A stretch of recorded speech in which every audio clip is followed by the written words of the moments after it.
Hello and welcome to LIS 571. My name is Bruce Fulton. I'll be your instructor and guide for the course. This lecture will present a brief overview of the course. I'm going to go over how the course will be structured, what you'll need, how the course is going to be organized. First, let me say that I'm looking forward to guiding you through the material and helping to give you a good background in information and communication technology. I've always really enjoyed working with technology, and if you like working with information as I do and figuring out how to organize it and finding out what kinds of things information can tell you, then I hope you will too. I'm sure some of you may feel a little bit intimidated by the technology, but we're going to take this step by step with very clear instructions and plenty of support. So if you keep up and ask questions, there isn't any reason all of you shouldn't do very well on the course. So let's begin. We'll get some administrative details out of the way first, and the first thing you should do is read the syllabus very carefully. The syllabus is a formal agreement between the instructor and students. You're responsible for everything on it, including the policies and understanding the grading and such. There will be some quiz questions on the syllabus. The syllabus is considered draft up till the first day of class, and then it's considered a binding agreement. The syllabus contains tentative schedules and topics that may change during the semester depending on how the class goes. This is the first of a new offering and a new arrangement, so we'll play it a little bit by ear. If things get a little bit tight, we may loosen up the deadlines a little bit, so we'll see how it goes. And be aware of that. But policies and grading are firm once the course starts. The course is an online course conducted in the Desire to Learn course management system. The syllabus contains links to the course login site and to D2L help and tutorial links. So be sure you know how to get around in D2L by the time the course starts. The syllabus also contains contact information for the university's 24-hour technical support help desk. So if you're having troubles with D2L, you can avail yourself of help with that as well. So the objectives are listed on the syllabus. You can read through those. I'm not going to go through each one of those. There are several objectives. But just broadly, there are many things that any upper division or graduate course labeled Introduction to Information Technology should cover. And for that reason, we're going to use a standard text to make sure you have a grounding in some of the key areas, and we're going to cover the text pretty thoroughly. But I also want to make sure you have hands-on technical skills and a sense of the history and development of the technological world we live in.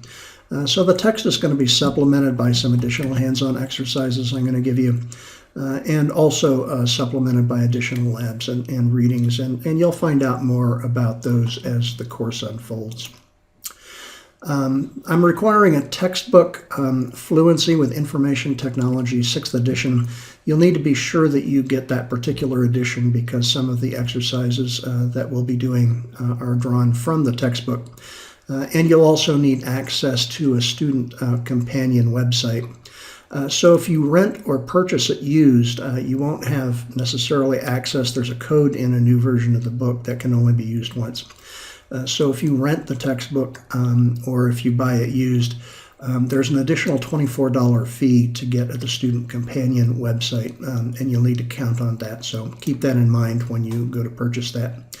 The second thing to note is that there is an ebook version of the textbook, but feedback from prior courses where I've used these textbooks before tells me that students overwhelmingly prefer the print versions over the ebook versions for textbooks.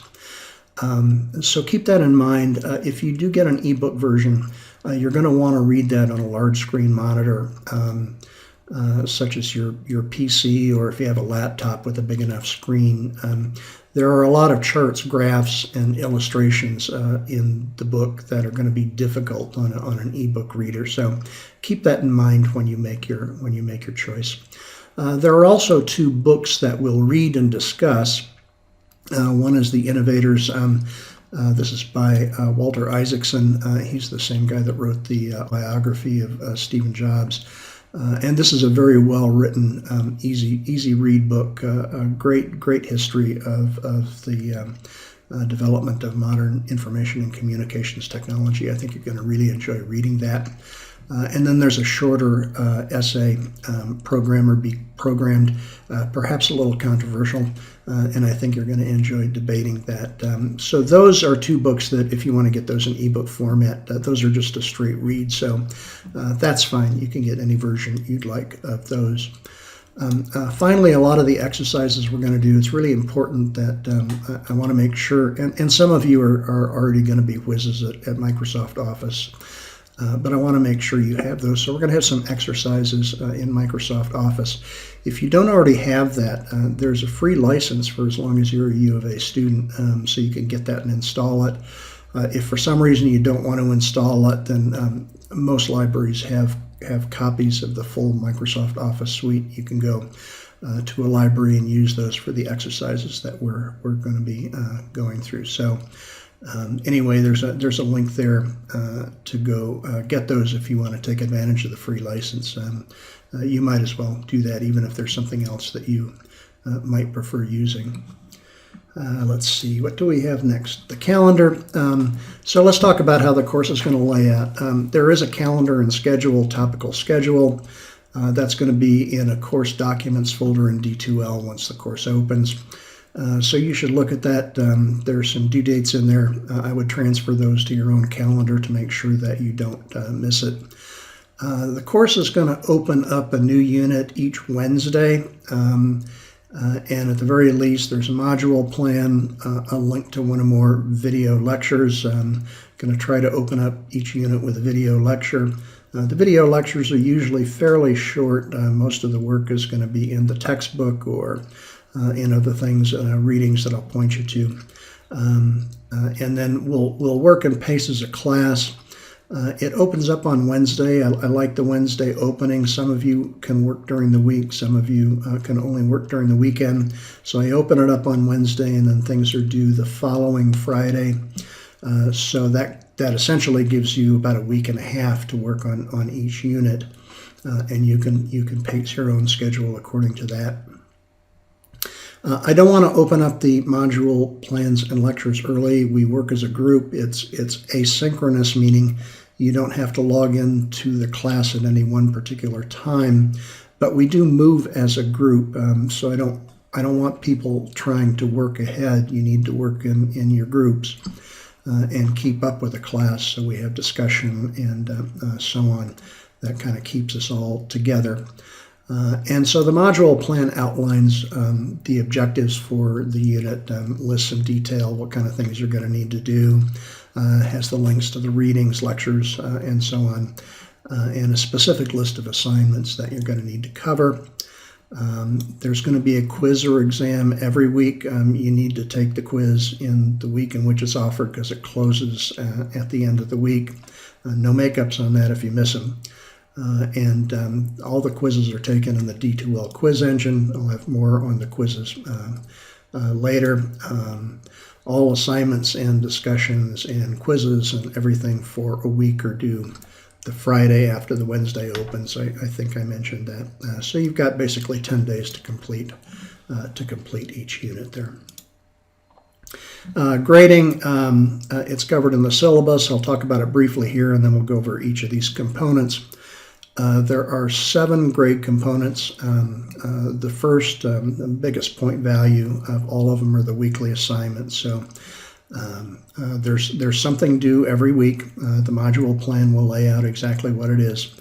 And these are sets of exercises. Most of them are going to be from the textbook. Some of them are going to be supplementary exercises that I might give you to do. And usually there's sets of things. These might be HTML or JavaScript assignments for you to complete, or various things from the textbook. And this is the biggest grading component, something to do every week. The biggest problem people have with any of the courses that I give is if you fall behind, it gets difficult to catch up. So the biggest thing you can do to get a great grade in this class is just keep up and do the work. And if you keep up and do the work, you're going to get a great grade. So that's the secret, if there is one, to any of my courses. So that's 30% of your grade is just doing the work every week. And then there's weekly discussions. That's 15% of your grade. There's a quiz every week, 15%. We have 2 smaller projects, assignments that are apart from the weekly assignments. Those are 5%, 5% each, and then we've got a final project worth 15%.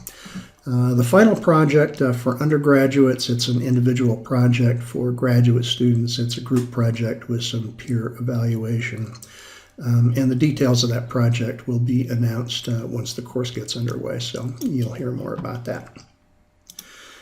So the weekly assignments, I guess I mentioned this already, exercises you need to complete, mostly from the course textbook, and some other exercises.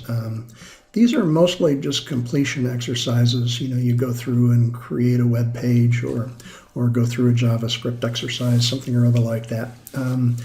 And you need to do the exercises, and a lot of them, as I say, are completion exercises. You need to prove that you did them. And so sometimes that's going to be a simple matter of doing the exercise and then maybe taking a screenshot and uploading the screenshot showing you completed it to the D2L Dropbox. So make sure you know how to take a screen print on your computer. In some cases, I may ask you to alter the data of what you're doing a little bit so I know that it's you that completed it. So, for example, I may have you put your name in the exercise someplace so I know that it's really you that completed the exercise. So be sure to read the instructions really carefully to make sure that you get credit for those. And unless otherwise specified, if you do the exercise, you get credit as long as you do it on time. And get it into the Dropbox. So those are the weekly assignments. Discussion, 15% of your grade is based on class discussion. Depending on enrollment, I like to have smaller discussion groups to keep it fresh. You should consider your discussion group kind of group work. The idea is to make sure that you discuss the material so that you all understand it, keeps it interactive, fresh. And discussion questions, there will be discussion prompts in the module plan. I'll tell you what I want you to talk about. I'm also going to have you appoint discussion leaders each week on a kind of a rotating basis. The purpose of the discussion leader is to kind of keep things going. Also, the 2 books that we're going to read over the semester, the Isaacson and the Rushkin text, we're going to treat those kind of like in your small groups, like a book club. And the leader will be responsible for moving discussion along on those readings. And so your discussion leader will organize questions about those. I'm going to provide a separate Ask the Instructor discussion section in case you have technical questions, you need help or clarification with assignments. I actually subscribe to those, so you get a pretty quick response if you need to ask a technical question or have problems with an assignment or something. The only rule there is I don't want you to post quiz questions or answers in that section, but you should post into that section. Don't email me with questions about assignments or so on. I really want those handled in the D2L discussion section, because if you have a question about an assignment or you're having technical difficulties, then probably other students are as well. So I want those handled in the forum itself. Continuing on with discussion, then, as far as grading goes, I don't grade your posts individually. You need to post at least 2 substantive top posts. That means a post that you originate. And 2 substantive replies for full discussion credit. Now, that's pretty minimal when we get into discussing the book. You're probably going to want to post more than that, and so more are encouraged. You also can't wait to the last minute to start posting, because this is supposed to be a discussion. So you're kind of on Scout's Honor to do early posting. If I see that people are really lagging and waiting to the last minute to post, I kind of reserve the right to kick in and maybe take grading authority into account if I see everybody's waiting to the last minute. But we'll see how it goes. I trust you're going to take this in the spirit in which it's intended. So we'll see how that goes. It is tracked by D2L, so you need to both write and read all of the answers and discussion posts. And I pop into the discussion occasionally to kind of keep it on track. But the discussion is for you to work with your peers, kind of suss out the readings, work out technical details, and discuss the material. And of course, it should go without saying, but I'll say it anyway. Posts should be civil, respectful, no flames, no bullying, impolite, none of that stuff. You can lose credit, and then things can go downhill from there. So there's a statement in the syllabus about that, so read that through. Let's see, where do we go? Quizzes. Yeah, so I said there are weekly quizzes. Except for there's a midterm in there and a final, and so there's no quiz on the weeks where there's a midterm or a final. But there's a quiz every week. You should use these as a learning opportunity. The quizzes are multiple choice, multiple select, true, false. These are designed to cover just the basic terminology, concepts. They're straight out of the readings and lectures. They're not designed to fool you. They're not long essay things. I'm going to give you 3 shots at the quizzes, your best of 3 shots. They're open book. It's on the honor system. You need to take them in the week in which they're offered. And then the midterm and the final are mostly drawn from the quizzes. There may be an additional question or two. The quizzes actually are drawn from a bank, so it's possible that on the midterm or a final you'll see a question you haven't seen before, just because you're going to get like 20 questions out of a bank of 40 or something, so I guess it's kind of the luck of the draw. You only need to take it once. I'd encourage you to take them all 3 times. These are quizzes, assessments for learning, designed to help you learn the terms and concepts. So anyway, as so much about quizzes, they should just take you a few minutes to complete. As I say, they're true, false, multiple choice. Should be fairly easy for you to get through. The short assignments, so I mentioned the 2 short assignments. One is I want you to start being aware of technology in the news and the media. So I'll give you a couple suggestions if you're not already up on some places you can read things.